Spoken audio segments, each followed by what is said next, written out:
सुप्रभात बच्चों, आप सभी को पुनः स्वागत है भ्रम का भूत कहानी के दूसरे भाग में। इस कहानी में भूत राजा की पुस्तक पढ़ के कैसे भोला के मन में भ्रम का भूत पैदा हो जाता है और उसके व्यवहार में आए परिवर्तन को देखकर उसके दोस्त, उसके मम्मी पापा सभी आश्चर्यचकित रह जाते हैं। और एक दिन उसके इलाज के लिए उसके मम्मी पापा एक डॉक्टर के यहाँ ले जाता है।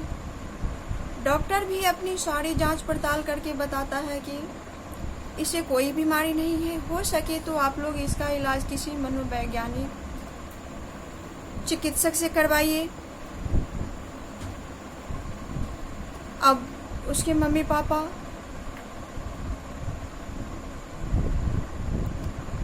आगे मनोचिकित्सक के यहाँ ले जाता है। दिन बीतता गया, इसी तरह कई महीने भी बीत गए। कुछ दिन बाद गांव में एक साधु आए। वह पहले भी गांव में आ चुके थे। सारे गांव वाले उन्हें अच्छी तरह से जानते थे। उनके आते ही सारे गांव में प्रसन्नता की लहर दौड़ आती थी। भोला के पापा भी साधु के पास जाते थे। इस बार जब उसके पास भोला के पापा नहीं आए तो उन्होंने भोला के पापा के बारे में गांव वालों से पूछा। गांव वालों ने उन्हें बताया कि उनके बेटा भोला को भूत की बीमारी लगी हुई है, इसलिए वह बड़े परेशान रहते हैं, न कहीं जाते आते हैं और न कहीं किसी से मिलते हैं, घर पर ही वह पड़े रहते हैं। अब मनोचिकित्सक को दिखाने से भी विशेष फायदा नहीं मिला। अब भोला के माता पिता दिन रात चिंता में डूबने लगा, कैसे भोला ठीक होगा। एक दिन एक साधु उस गांव में आए। साधु बहुत ही विद्वान थे, जानकार थे। उस गांव के सभी लोग साधु को जानते थे। साधु के व्यवहार अच्छा था। गांव के सारे लोग उस दिन साधु से मिलने आए, लेकिन एक भोला के पापा ही था जो साधु से मिलने नहीं आया। इसलिए भोला के पापा के बारे में साधु ने उस गांव के लोगों से पूछा तो गांव के लोगों ने बताया कि भोला को भूत की बीमारी है। इसीलिए उसके पापा बड़ा ही परेशान हैं और वह न कहीं जाते हैं और न ही किसी से मिलते जुलते हैं। हर दम वह चिंता में लगे रहते हैं। अगले दिन साधु ने भोला के पापा को बुलवाया। साधु ने सबसे कहा, हमें रात को 8 बजे पूजा के लिए 5 दिन तक दूध चाहिए। यह दूध कोई बड़ा नहीं बच्चा लेकर आए और वह भी अकेले दूध देकर वह अपने घर चला जाए। अब साधु को भोला के मन से भ्रम के भूत निकालने का एक तरकीब सूझा। सभी लोग इसके लिए तैयार हो गए। वे अपने बच्चे के नाम लेने लगे।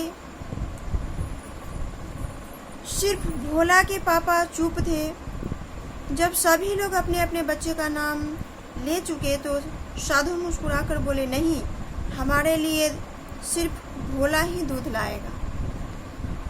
सारे गांव वालों के मुंह से अपने अपने बच्चों के नाम सुनकर साधु मुस्कुरा दिए, लेकिन बाद में वह बोला कि नहीं, मेरे लिए दूध सिर्फ भोला ही लाएगा। गांव के लोगों ने इस प्रस्ताव को मान लिया। भोला के पापा भी मान गए। शाम को भोला दूध लेकर साधु के यहाँ आया। अब गांव के सभी लोग इस बात को स्वीकार किया और साथ में भोला के पापा भी स्वीकार किए। तीसरे दिन जब वह साधु के पास पहुंचा तो रो रहा था। दूध का बर्तन बिल्कुल खाली था।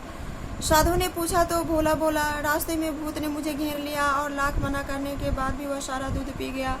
यह कहकर भोला फिर रोने लगा। साधु ने प्रेम से उसके सिर पर हाथ फेरा और कहा, क्या हम तुम्हारे भूत को जिंदगी भर के लिए भगा दे? जब भोला तीसरे दिन दूध लेकर साधु के यहाँ पहुँचा तो वह बिलख कर रोने लगा, क्योंकि बर्तन खाली था। और उसने साधु से कहा कि लाख मना करने के बावजूद भी इस बर्तन के दूध भूत पी गया है। साधु प्रत्युत्तर में मुस्कुराकर उसके सर पे हाथ फेरते हुए कहा, भोला, मैं तुम्हारे मन के भूत को सदा के लिए भगा दूं? भोला यह सुनकर प्रसन्न हो गया और साधु को पैर छूकर बोला, आप भूत को भगा दीजिए ना। अब बालमन यह सुनकर तुरंत वह प्रसन्न हो गया और साधु से कहने लगा कि आप मेरे मन के भूत को भगा दीजिए ना। साधु ने तरकीब बताते हुए कहा, साधु ने भोला को अब वह उपाय बताते हुए कहा, देखो बेटा, कल जब तुम दूध देने आओ तो अपनी दोनों हथेलियों को तावे से अच्छी तरह काला कर लेना, खूब काला। रास्ते में भूत तुम्हें मिले तो कहना दूध नहीं दूंगा, चाहे कुश्ती लड़ लो। और जब भूत कुश्ती लड़े तो अपने दोनों हाथों को उसके मुंह पर अच्छी तरह से मल देना, बस फिर भूत कभी नहीं आएगा। साधु ने भोला को एक तरकीब बताया, उपाय बताया कि जब तुम दूध लेकर आना तो अपने दोनों हाथों को तावे के काला से अच्छी तरह काला कर लेना, और जब रास्ते में भूत मिले तो तुम उससे कुश्ती करना, उसे अपने बलपूर्वक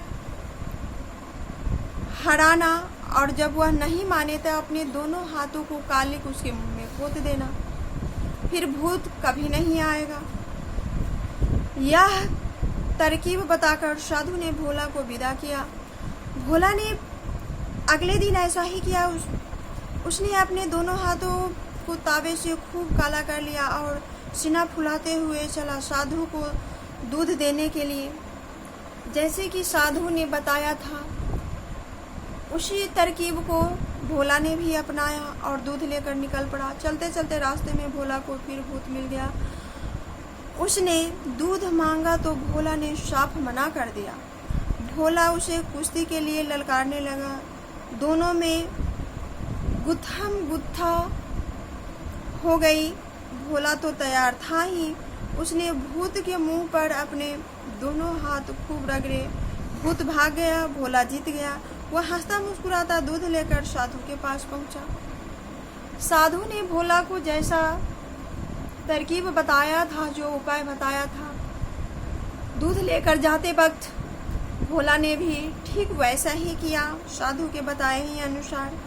अब वह भूत को भगा दिया और हंसते हुए मुस्कुराते हुए दूध लेकर उस साधु के पास पहुंचा। साधु ने भोला को देखा तो हंसने लगा। फिर प्रेम से बोले, आओ बेटे, अब तुम्हें कोई भूत नहीं मिलेगा। अब भोला को देखते ही साधु मुस्कुराने लगा और प्रेम पूर्वक कहा कि आओ बेटा, अब तुम्हें कोई भी भूत कभी भी परेशान नहीं करेगा। यह कहकर साधु कुटिया से शीशा लेकर आए और भोला के सामने रख दिया। भोला ने आईने में अपना मुंह देखा तो भौचक्का रह गया। उसका तो सारा मुंह काला था। अब जब साधु के यहाँ भोला दूध लेकर पहुंचा तो साधु हंसते हुए मुस्कुराते हुए भोला को अपने पास बुलाया और अपने आश्रम से, अपनी कुटिया से एक शीशा लेकर आया और भोला के चेहरा के सामने रख दिया। अपनी चेहरा देखकर भोला बड़ा ही हैरान हो गया, क्योंकि उसका सारा चेहरा, पूरा चेहरा काला था। साधु हंस रहे थे और भोला शर्म से गड़ा जा रहा था। अंत में साधु बोले, बेटा, देख लिया भूत। अब तुम समझ गए होंगे कि भूत कहीं भी नहीं होते हैं, सिर्फ भ्रम होता है और वही भ्रम भूत बन जाता है।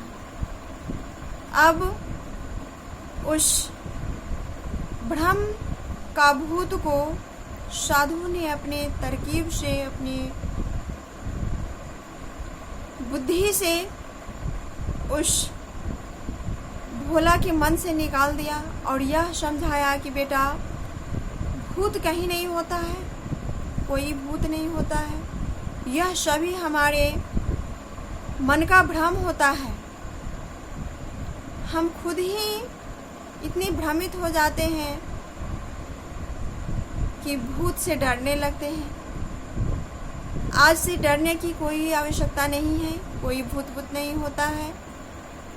अब आप बेफिक्र होकर, निडर होकर अपना काम कीजिए। इस तरह भोला का मन का भ्रम का भूत निकल गया। भोला उस दिन से बिल्कुल ठीक हो गया। अब वह खुशीपूर्वक रहने लगा, पहले के भांति वह पढ़ने लिखने लगा। अब उसकी माता पिता की चिंता भी दूर हो गई। बच्चों, यह कहानी बहुत ही रोचक थी। इस कहानी से साधु ने अपने युक्ति लगाकर भ्रम का भूत को निकाल दिया। भोला और उसके परिवार वाले सभी खुश हो गए। साधु ने भोला का सही मार्गदर्शन किया। सही उपाय के अनुपालन से भोला पहले की भांति ही प्रखर बुद्धि, चंचल स्वभाव का हो गया। मन में किसी भी प्रकार का भ्रम नहीं पालना चाहिए। मन का भ्रम ही हमारे सामने विभिन्न प्रकार की समस्या पैदा कर देता है। इसलिए कभी भी मन में किसी भी बात का भ्रम ना पाले आप सभी भी। तो बच्चों, मैं आशा करती हूँ भ्रम का भूत यह कहानी आप सभी को समझ में आया होगा।